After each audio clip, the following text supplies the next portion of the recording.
बिस्मिल्लाहिर्रहमानिर्रहीम। अस्सलामु अलैकुम नाज़रीन और सामीन। मैं आज आपको अपनी इस नशिस्त में, जिस तरह पहले मैंने कुछ इख्तिसार के साथ ब्रायलर जो है ना, ब्रायलर जो चिकन है उसका बॉडी कंटूर और उसका मस्कुलेचर के बारे में बताया कि वो क्यों ज़्यादा मस्कुलर होता है एज़ कम्पेयर्ड विद देसी बर्ड। तो उसी तरह से अब ये भी एक कंज्यूमर के जहन में एक माइंडसेट है कि हमारे कंज्यूमर जो होते हैं मोस्टली वो देसी मुर्गी के अंडे को बहुत ज़्यादा पसंद करते हैं, और उनकी उसी लाइकिंग की वजह से देसी मुर्गी के अंडे का जो रेट है वो भी तकरीबन जो वाइट लेग हॉर्न जो कमर्शियली प्लेस्ड जो सफ़ेद जो मुर्गी होती है उसके अंडों के कंपैरेटिवली देसी मुर्गी के अंडे की जो कीमत होती है वो तकरीबन 2.5 गुना ज़्यादा होती है। उसकी दो वजह होती है, एक तो क्योंकि वो बर्ड ही थोड़े हैं कंपैरेटिवली। पाकिस्तान में मैं आपको बताता चलूँ कि जो वाइट लेग हॉर्न है, जो कमर्शियल लेयर जो प्लेस होती है पाकिस्तान, वो तकरीबन 5 से 6 करोड़ जो मुर्गी है वो सालाना प्लेस होती है, और हर मुर्गी जो है फिर वो अपना अपना लाइफ स्पैन के दरमियान अपनी नस्ल के मुताबिक, नस्ल की खसूसियात के मुताबिक अंडे देती है। जबकि जो देसी बर्ड होता है उसकी लेइंग पोटेंशियल बहुत कम होता है। एक तो वो नंबर ऑफ़ बर्ड्स वैसे ही कम है ओवरऑल। ये जो वाइल्ड लेग हॉर्न है, ये जैसे मैंने बताया आपको कि 5-6 करोड़ के करीब प्लेस होते हैं।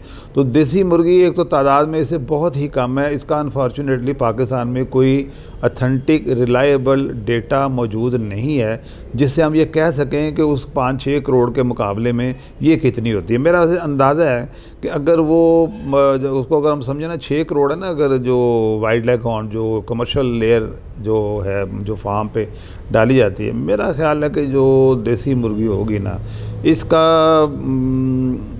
हार्डली शायद ये 1 करोड़ भी नहीं होनी, मतलब बस ज़्यादा से ज़्यादा 1/2 करोड़ होगी मैक्सिमम ये होगी। लेकिन ये भी को ठंडे में सिर्फ एक गैस कर रहा हूँ, मेरा अंदाज़ा है कि 1/2 करोड़ से ज़्यादा नहीं होगी, जबकि वो 6 करोड़ है।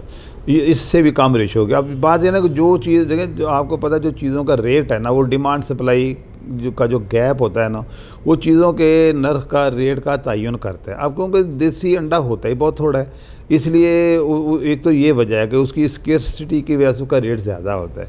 दूसरा भी है कि उसका जो कंज्यूमर है ना वो इतना ज़्यादा चूज़ी और पिकी होता है कि वो प्राइस उसकी ना सेकेंडरी कंसिड्रेशन होती है। वो किसी भी कीमत पे वो देसी अंडा खा के ही उसकी तशफ़ी होती है। इसलिए वो, हालांकि अब जहाँ तक अगर आप आएंगे ना इसकी केमिस्ट्री की तरफ, इसकी कॉम्पोजिशन, इसके न्यूट्रिएंट की तरफ, अगेन लाइक देसी और ब्रायलर का, जो देसी चिकन और ब्रायलर चिकन के बारे में जैसे मैं आपको बताया पिछले एक नशिस्त में, उसी तरीके से अंडे की कॉम्पोजिशन में न्यूट्रिएंट वाइज कोई ख़ास फ़र्क नहीं होता। आप इससे मैक्सिमम क्या होगा कि योग का जो होता है ना कलर, उसका थोड़ा बहुत फ़र्क आ जाता है किसी कभी, और लेकिन वो देसी मुर्गी में भी होता है, कभी बहुत डार्क येलो आ जाएगा, कभी लाइट येलो आ जाएगा। और ये जो वाइल्ड लेग हॉर्न जो कमर्शियली प्लेस्ड जो लेयर मुर्गी डाली जाती है पोल्ट्री फार्म पे, ये उसमें भी हो जाता है। जिन दिनों में येलो कॉर्न जो जर्द मकई है, जिन दिनों में वो फीड में ज़्यादा डाली जाए अप टू 55-60%, तो उन दिनों में जो इवन जो वाइट लेग हॉर्न बर्ड है उसकी भी जो योक है वो डार्क येलो हो जाती है। और अगर किसी वजह से येलो कॉर्न अवेलेबल ना हो, वाइट कॉर्न अगर फीड में डाली जाए, या गंदम ज़्यादा डाली जाए, या चावल ज़्यादा, ब्रोकन राइस अगर ज़्यादा डाला जाए, तो मुर्गी जो वाइट लेग हॉर्न की बर्ड का जो अंडा है वो उसका जो पिलाहट है जर्दी की वो बिल्कुल ही ख़त्म हो जाती है, बहुत कम रह जाती है, बड़ी हल्की जर्द हो जाती है, और कंज्यूमर उस रंग को पसंद नहीं करता। ये मेरा अपना एक्सपीरियंस है। कुछ 4 साल पहले ऐसा हुआ था, कोई मकई की फसल में कोई प्रॉब्लम आ गया था, तो हमने जो है ना ये ब्रोकन राइस हमने काफ़ी ज़्यादा डाला, वो फीड में हमको 30-35% डाला।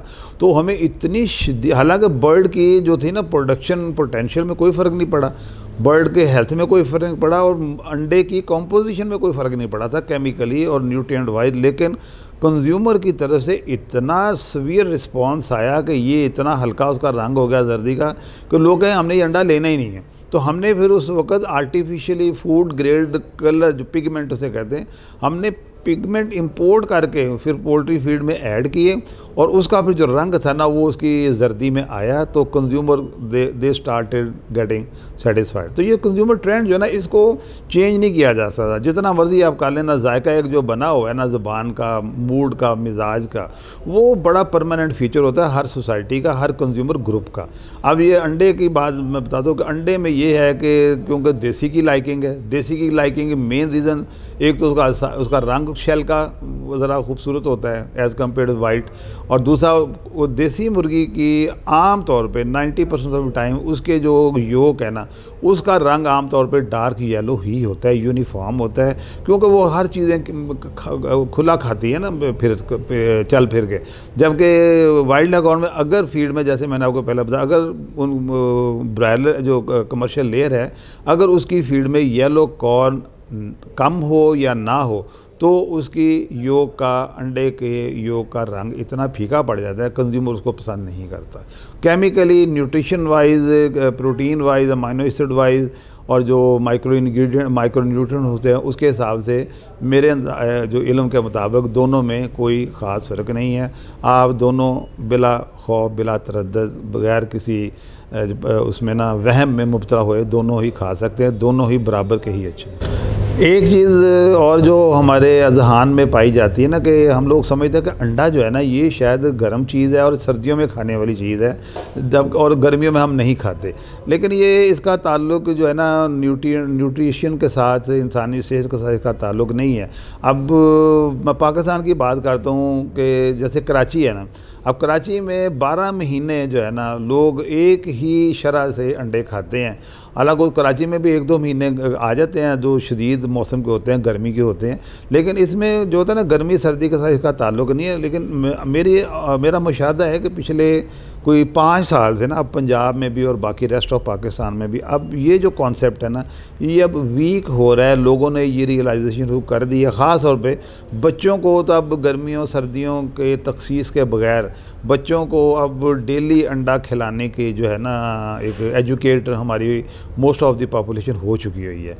और ये बिल्कुल इसमें कोई वो नहीं है, कोई लिंक नहीं है मौसम का और अंडे का। आप अंडा गर्मियों में और सर्दियों में एक ही जो है ना शरह से खा सकते हैं, बगैर गर्मियों में भी इसका कोई नुकसान नहीं होगा और सर्दियों में तो खैर कॉन्सेप्ट है ही ना हमारा कि शायद हम ये समझते हैं कि शायद जब बना ही सर्दियों के लिए अंडा है, लेकिन ऐसी बात नहीं है। अंडा गर्मियों और सर्दियों में दोनों ही मौसमों में हमारे जिस्म के लिए एक जैसा ही मुफीद है और ज़रूरत है और फ़ायदेमंद है। Thank you.